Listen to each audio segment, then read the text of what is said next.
Halo teman-teman, selamat datang di podcast Gada Hati. Ini podcast yang pertama kali kita hadirkan di Yayasan Gada Hati.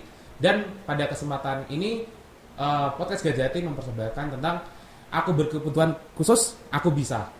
Nah, sebelum kita lanjut, alangkah baiknya kita perkenalan dulu nih. Jadi, perkenalkan nama saya Felipe Porsa Jason P. Masela. Saya merupakan salah satu mahasiswa Fakultas Psikologi yang magang di Yayasan Gada Hati. Nah, saat kita diberikan kesempatan untuk magang di berbagai tempat seperti sekolah maupun di Yayasan Gada Hati, kita menemukan banyak sekali fenomena-fenomena yang sangat menarik, dan salah satunya adalah bagaimana orang tua itu sangat mengkhawatirkan anaknya yang terutama membutuhkan perhatian khusus dari orang tuanya. Dan pada kesempatan hari ini kita mengundang salah satu pembicara, yaitu Bu Sekar. Jadi selamat datang Bu Hermin. Terima kasih karena telah bersedia meluangkan waktunya untuk di podcast kita pada hari ini. Dan ini merupakan podcast perdana kita yang merupakan tentang anak berkebutuhan khusus aku bisa. Nah, dari sini mungkin Ibu kira-kira bisa menceritakan pengalaman Ibu saat mendampingi anak yang butuh perhatian khusus. Ya, ya. Terima kasih sudah diundang dan berbagi cerita atau sharing dengan teman-teman mahasiswa dari psikologi UKSW. Senang sekali bertemu dengan anak-anak milenial, anak-anak muda yang masih punya semangat dan punya kreativitas. Pengalaman saya ketika saya mendampingi anak saya yang mempunyai harus diperhatikan secara khusus ya, itu sangat luar biasa. Dan itu merupakan pengalaman yang tidak akan pernah saya lupakan seumur hidup saya, karena mengantarkan seorang anak yang dilihat orang lain itu kekurangan, ada sesuatu yang kurang dari dia, tapi sampai hari ini anak saya itu sudah kembali seperti anak-anak normal yang lain. Jadi dia bisa bersekolah, bisa mengikuti pendidikan di sekolah yang memang diperuntukkan untuk anak-anak yang seperti anak-anak yang lain, bukan sekolah-sekolah khusus yang untuk anak-anak yang harus diperhatikan secara khusus. Bahkan dia saat ini juga punya prestasi. Gitu. Mungkin bisa ceritakan pengalaman Ibu mungkin dari anaknya, mungkin dari pas masa kecilnya Bu. Gimana itu Bu? Ketika masa kecil pertama kali saya melihat anak saya itu perlu diperhatikan, itu ketika saya itu kan kalau pas hari Lebaran itu kita berkumpul di rumah ibu saya di Temanggung. Banyak keponakan saya juga yang sebaya kecil gitu. Nah, ketika itu anak saya itu lari kencang sekali, kepalanya bentur pinggiran meja sampai bengkak gitu, besar gitu. Dia tidak menangis. Nah, sama kakak saya, kalau dia manggil kan Pak D ya, sama Pak D-nya dia dibilang, wah ini anak ini kok bandel sekali, berani, dia nggak nangis gitu. Tapi saya langsung tertegun, ini anak saya ini nggak kendel gitu nih orang Jawa bilang, tapi anak saya ini sakit. Dia tidak normal seperti anak-anak yang lain. Kalau kebentur sampai seperti itu, otomatis kalau anak normal itu pasti menangis. Iya betul Bu. Pasti menangis. Tapi dia nggak menangis, dia cuman aduh gitu aja. Ketika saya pulang ke Salatiga, saya mulai bertanya-tanya. Dan saya juga melihat ketika anak saya itu, dari peristiwa itu saya jadi harus terlalu peka dengan dia. Kalau saya ajak omong, dia tidak pernah memperhatikan saya. Jadi saya ngomong, dia matanya kemana, tidak fokus. Terus mainan juga begitu. Dia hanya memilih mainan yang bulat-bulat aja. Yang bulat, seperti bola. Kalau dia main bola, dia akan fokus ke situ. Cuman kalau kita ngajak ngomong, dia nggak akan pernah fokus. Jadi setelah itu, karena saya dulu bekerja, saya memutuskan untuk berhenti bekerja supaya saya bisa fokus ke anak saya ini. Karena menurut saya mungkin karir itu bisa saya kejar lagi setelah semuanya beres. Tapi perkembangan anak saya dari usia masa-masa keemasan anak itu saya tidak bisa mengulang. Jadi ya memang hidup itu kan sebuah pilihan. Kalau kita memilih sesuatu, kita harus mengorbankan yang lain. Tidak bisa kita pilih semua. Kalau kita mau berhasil di satu bidang, kita harus mengorbankan yang lain yang tidak terlalu penting buat kita misalnya.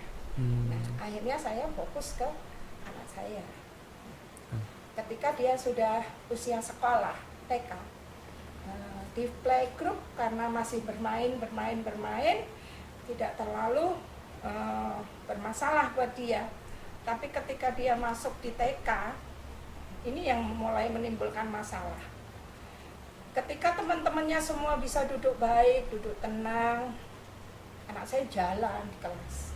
Otomatis kan mengganggu teman yang lain. Ketika itu saya masukkan di salah satu TK yang terkenal di Salatiga, juga satu yayasan dengan UKSW. Tapi bu gurunya tidak sanggup, hanya cuma 10 hari dia sekolah. Saya dianjurkan untuk anak saya dikembalikan lagi ke saya, dianjurkan untuk kembali lagi ke playgroup.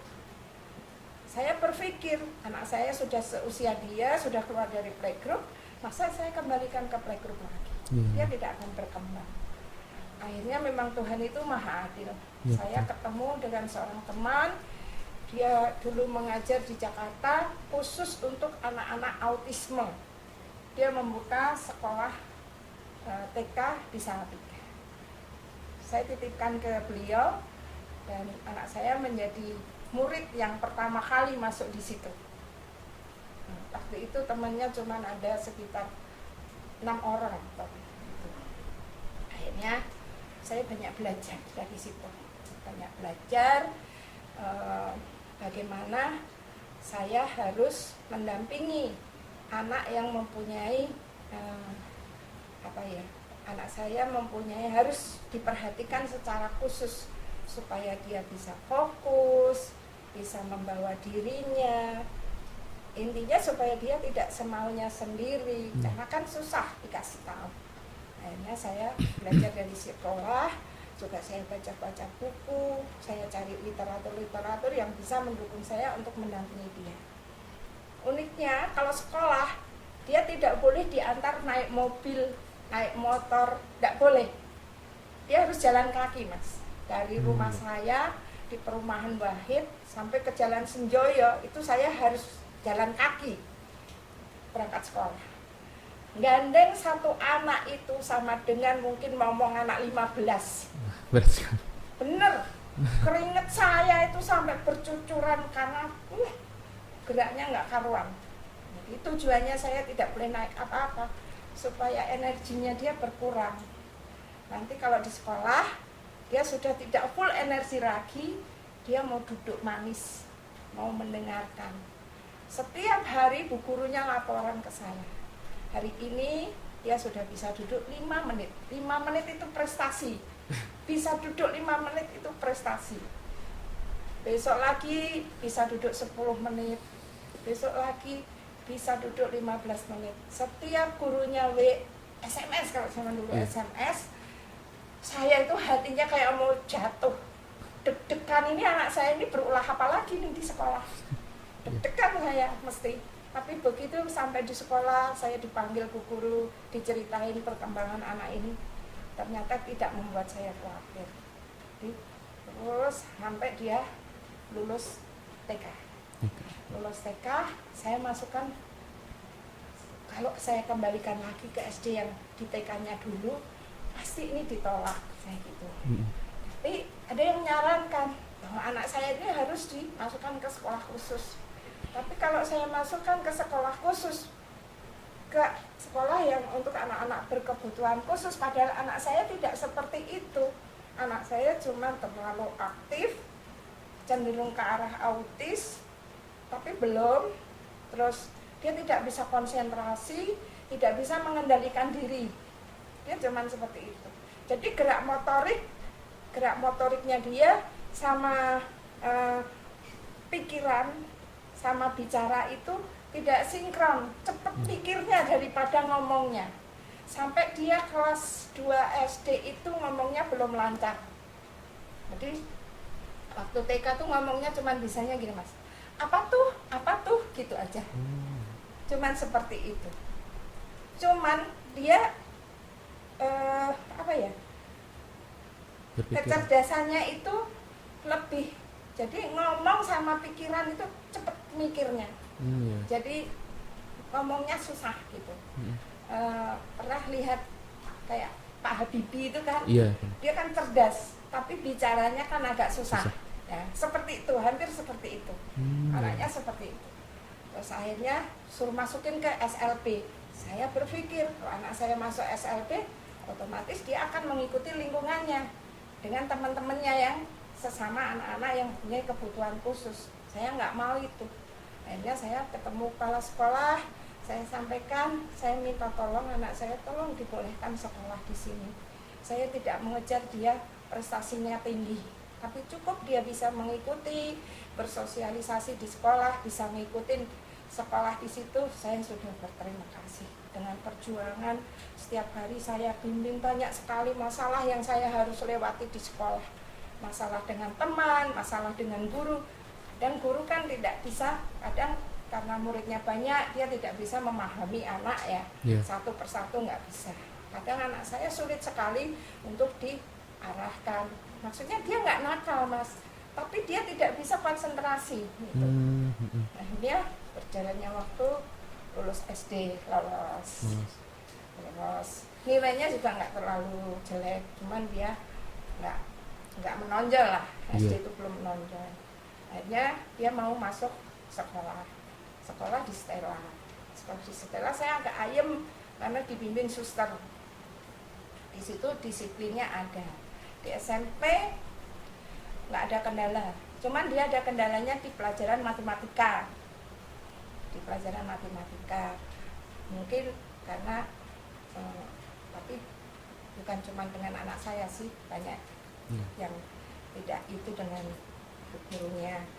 Akhirnya SMP berjalan bisa, giliran masuk ke SMA, semakin besar kan dia, semakin besar. Masuk ke SMA, dia dimasukkan ke jurusan yang tidak dia minati, karena berdasarkan nilai di ijazah itu dia bahasa Inggrisnya lebih menonjol karena dapat nilai 100. Gurunya berpikiran anak ini pintar bahasa, akhirnya dimasukkan ke bahasa. Dia sampai putus asa, aku masuk sekolah bahasa ini nanti aku mau jadi apa, dia bilang seperti itu. Karena dari SD sampai SMA dia suka bikin robot, dia selalu ikut lomba, sampai nggak boleh ikut karena setiap lomba dia selalu dapat juara best design. Tapi sampai nggak boleh ikut lomba, kemanapun saya antar sampai saya tidur di mobil, ngantar dia lomba ke Solo, ke Jogja. Zaman dulu kan belum ada kita beli alat-alat online kan, kita harus datang ke tempat. Saya beli ngantar dia kemanapun. Ketika lomba di Solo harus tidur di aula gitu, saya nunggu dia tidur di mobil karena saya ingin melihat bakat dan minat anak saya itu nanti di mana. Akhirnya masuk SMA, dimasukin ke bahasa, dia sudah putus asa. Banyak sekali kendala yang harus saya selesaikan. Dan semakin besar, karena usia SMA, kan anak SMA itu kan senangnya ngegrup gitu ya, ngegeng satu kelompok. Anak saya itu selalu dikucilkan teman-temannya. Dia teman-temannya itu tidak ada yang respect dengan anak saya. Dia selalu mengeluh. Akhirnya saya kasih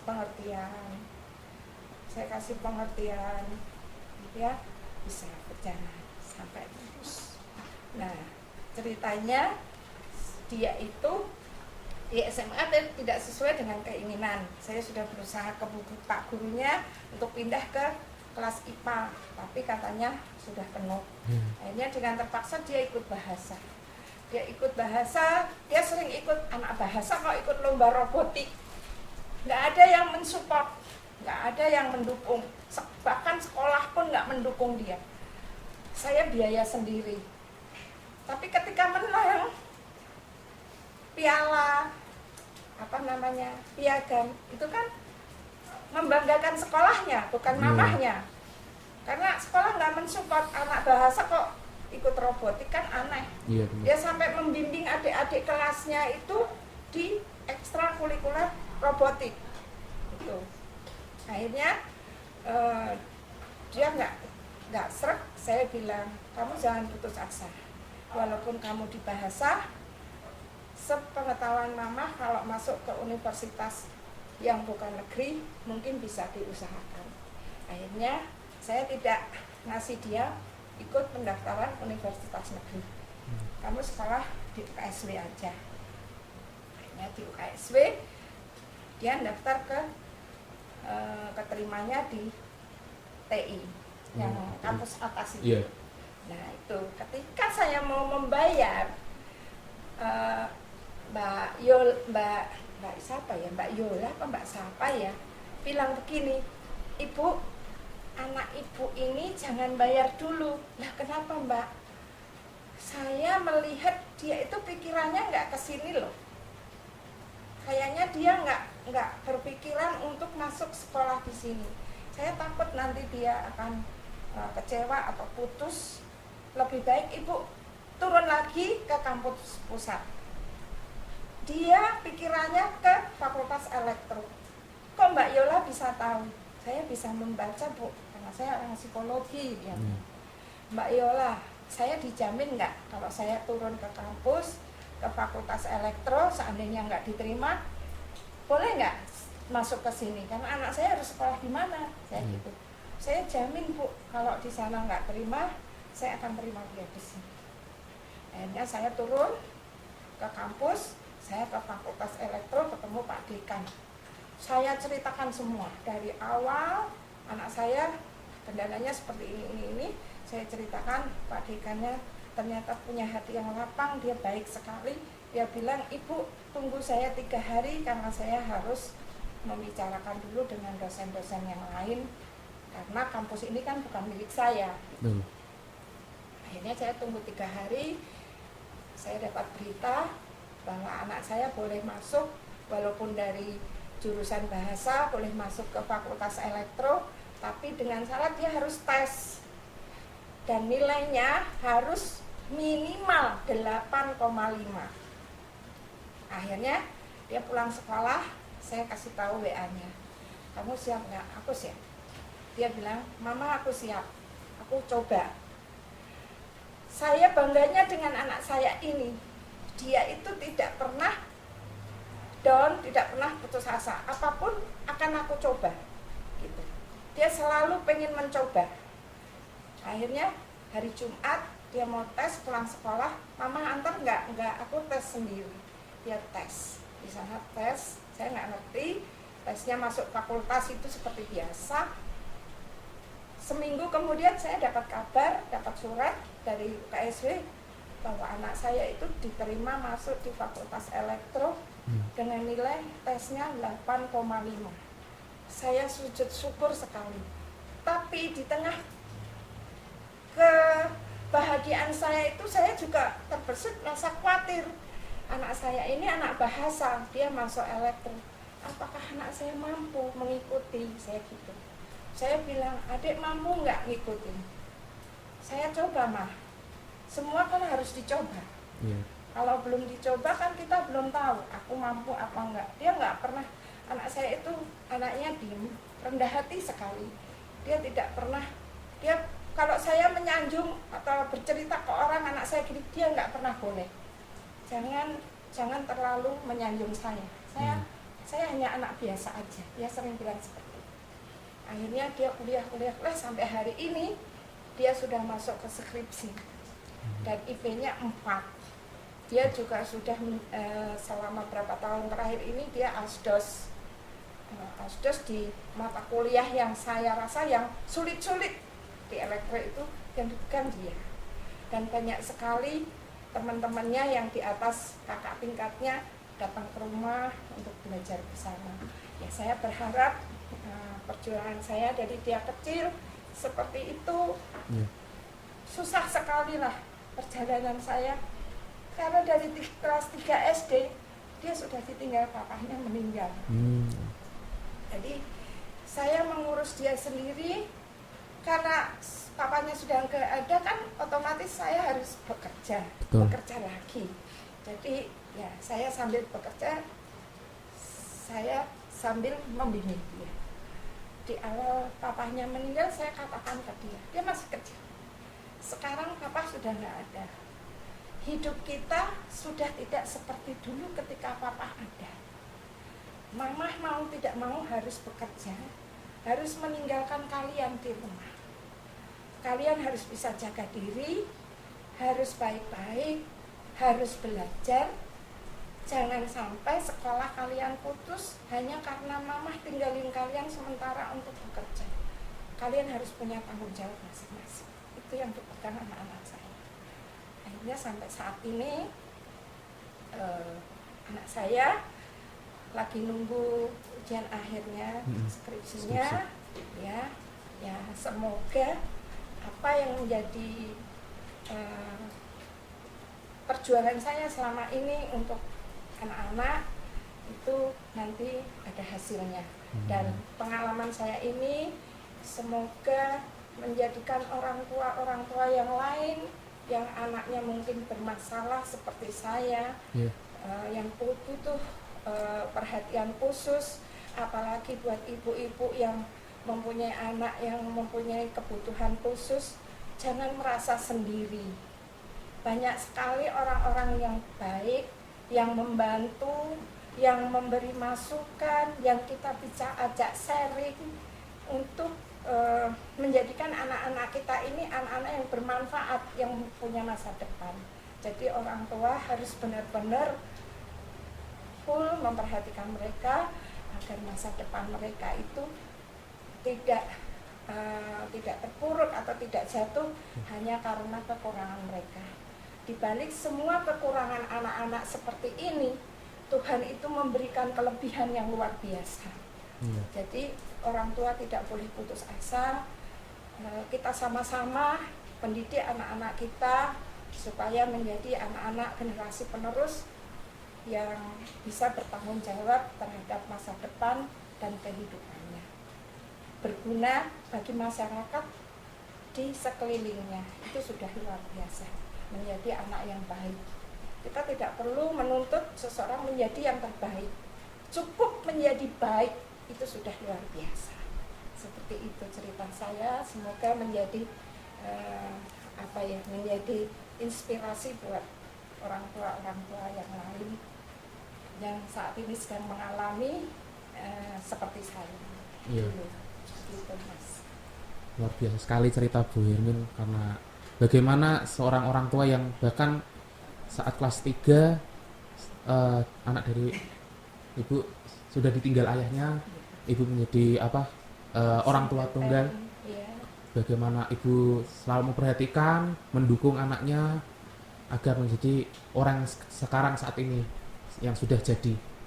Karena bahkan sangat luar biasa sekali. Saya sampai sulit berkata-kata Bu, karena pasti perjuangan ibu ini sangat berat.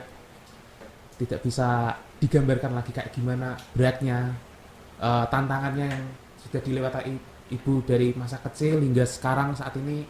Anak ibu menjadi mahasiswa elektro yang dulunya yang saat masa SMA pada menolak itu menolak, menolak anak saya, mereka tidak care dengan anak saya, teman-temannya selalu memandang anak saya itu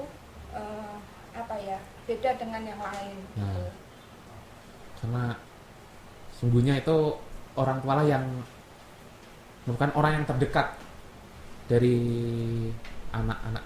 Karena siapa lagi kalau bukan orang tua? Kalau orang tua aja udah meninggalkan anaknya, atau mungkin sudah menelantarkan anaknya, atau karena hanya mungkin dirasa ini anak butuh perhatian khusus, ini anak bukan anak yang biasa, bukan anak normal.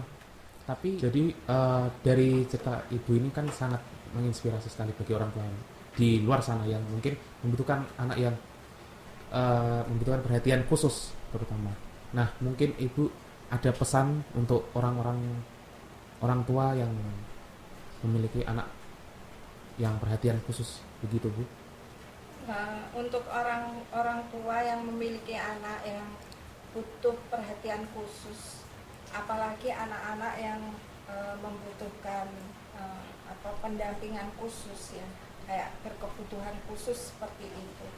Jadi orang tua itu jangan merasa minder, jangan merasa malu, kok anakku seperti ini. Justru mereka itu harus bangga.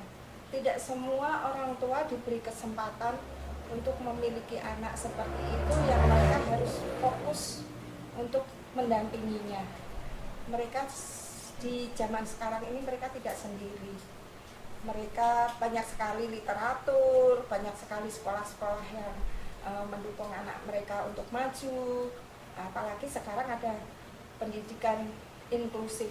Jadi setiap sekolah itu diharapkan mau menerima anak-anak yang mempunyai kebutuhan khusus. Nah, semoga program pemerintah ini benar-benar dapat berjalan dengan baik, sehingga anak-anak yang seperti itu nanti bisa diterima di masyarakat dan bisa juga mencapai cita-cita yang seperti diinginkannya. Jadi peran serta orang tua itu mendampingi anak yang seperti itu sangat penting sekali, karena kehidupan mereka lebih banyak di rumah daripada di sekolah.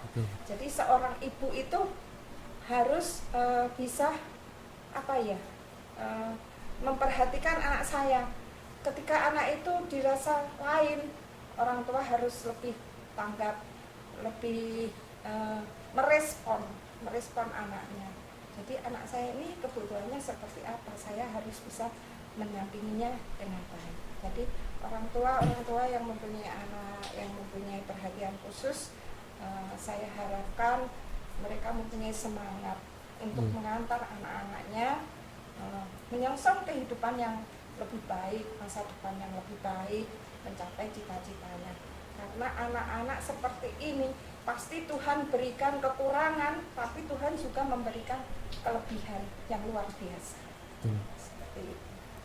Jadi mungkin bagi orang-orang tua yang memiliki anak yang butuh perhatian khusus, terutama alangkah baiknya memang mensupport anaknya selalu, terus memberikan perhatian yang ekstra kepada anaknya agar anak itu juga lebih nyaman juga. Ya, mendampingi. Yang paling penting itu mau mendampingi. Betul, ya. Mendampingi. Karena anak itu kan nyamannya dengan orang tua. Betul. Ya. Karena kalau anak udah nggak nyaman sama orang tua, mereka mau jadi apa gitu. Ya, karena kan orang tua merupakan orang yang terdekat lah. Bisa orang tua itu kalau bisa ya menjadi orang tua, tapi juga bisa menjadi teman. Ya kan? Kalau anak kita sudah mulai curhat ke orang lain di luar sana yang kita tidak tahu, itu sangat membahayakan. Dia akan lebih baik kalau ada masalah, dia datang ke kita, ke orang tuanya, curhat, terus minta solusi, itu akan lebih baik dengan orang tuanya daripada dengan orang lain atau teman-temannya yang belum tentu bisa memahami dia. Iya, itu yang Ibu Erin bilang, bahwasanya kalau anak yang dilahirkan itu ada kelemahan tapi pasti ada kelebihan. Sehingga bagaimana orang tua harus bisa menggali kelebihan anak itu agar kedepannya juga anak itu tidak terpuruk, tidak susah, dan bahkan amin kalau sukses pasti. Nah, sehingga harapannya ke orang tua selalu mensupport terutama anak-anak yang butuh perhatian khusus begitu. Karena setiap anak kan diberi kesempatan yang sama untuk berhasil dalam kehidupan. Tinggal kita bagaimana cara mengantarkannya. Seperti itu. Jadi ini cerita yang sangat luar biasa sekali. Mungkin boleh tepuk tangan. Ini karena cerita ini memang luar biasa, karena orang-orang tua di luar sana tuh banyak sekali yang sangat-sangat tidak mempedulikan. Iya, karena gini Mas, saya sering melihat ya. Iya. Orang tua yang anaknya berkebutuhan khusus atau perlu perhatian khusus, itu kadang mereka malu karena apa? Kadang mereka berpikir itu aib buat keluarga. Itu sangat-sangat menyedihkan sekali. bagaimana anak ini nanti bisa berkembang, bisa mencapai masa depannya kalau orang tuanya saja tidak mendukung dia, padahal dia perlu dukungan khusus. Betul. Jadi sekarang kita rubah mindset bahwa anak yang mempunyai kekurangan itu pasti punya kelebihan, dan Betul. kelebihan itu luar biasa. Biasanya anak-anak yang seperti ini punya kecerdasan tersendiri, benar. Dan kita harus teliti melihatnya dari awal dia kecil. Oh, kayak anak saya tadi, oh dia senangnya merakit robot, senangnya main yang kayak puzzle, menyusun-nyusun. Ya, kita kalau bisa mengarahkan dia di sekitaran itu. Jadi kita kembangkan. Oh, dari menyusun puzzle dia bisa merakit robot. Ya, kalau orang tuanya mampu dan punya biaya, kita fasilitasi. Iya. Ya kan? Kita fasilitasi, misalnya kita kursuskan atau kita fasilitasi dengan alat-alat supaya dia bisa berkembang. Kalau ada lomba, kita ikutkan dia lomba. Supaya apa? Supaya dia berani, supaya dia punya rasa percaya diri, supaya dia bisa bersosialisasi dengan teman-temannya yang lain. Tidak harus menang, cukup dia berani maju di depan orang banyak, itu sudah juara buat saya. Dulu anak saya seperti itu, adik nggak perlu juara, tapi adik berani tampil di depan orang banyak, kamu sudah jadi juara buat mama. Saya seperti itu. Makanya dari kemanapun dia mau ikut lomba, menang nggak menang, selalu saya dampingi, saya antar dia. Saya luangkan waktu saya buat mendampingi dia. Itu yang saya lakukan. Seperti itu. Jadi terima kasih Bu karena menceritakan seluruh pengalaman Ibu yang sangat berharga ini ke teman-teman, bahkan orang tua di luar sana, karena ini merupakan pengalaman yang sangat-sangat berharga dan ini merupakan menjadi pembelajaran buat kita semua. Jadi semoga orang tua yang memiliki anak yang perhatian khusus bisa untuk memperhatikan anaknya lebih lagi dan mensupport tentunya. Jadi terima kasih Bu sekali lagi udah menyempatkan waktunya untuk hadir di podcast ini, karena podcast ini sangat membutuhkan pengalaman seperti Ibu ini, Yamin. Gitu. Ya. Terima kasih juga Mas, saya sudah dipercaya untuk berbagi pengalaman dengan orang tua dan yang lain, dengan teman-teman dan anak-anak mahasiswa, supaya menjadi tambahan referensi bagi anak-anak yang sedang belajar. Semoga bisa sukses, bisa lulus, bisa bukan hanya mendapat nilai yang bagus, tapi bisa mengamalkan ilmunya di masyarakat. Amin. Ya. Terima kasih.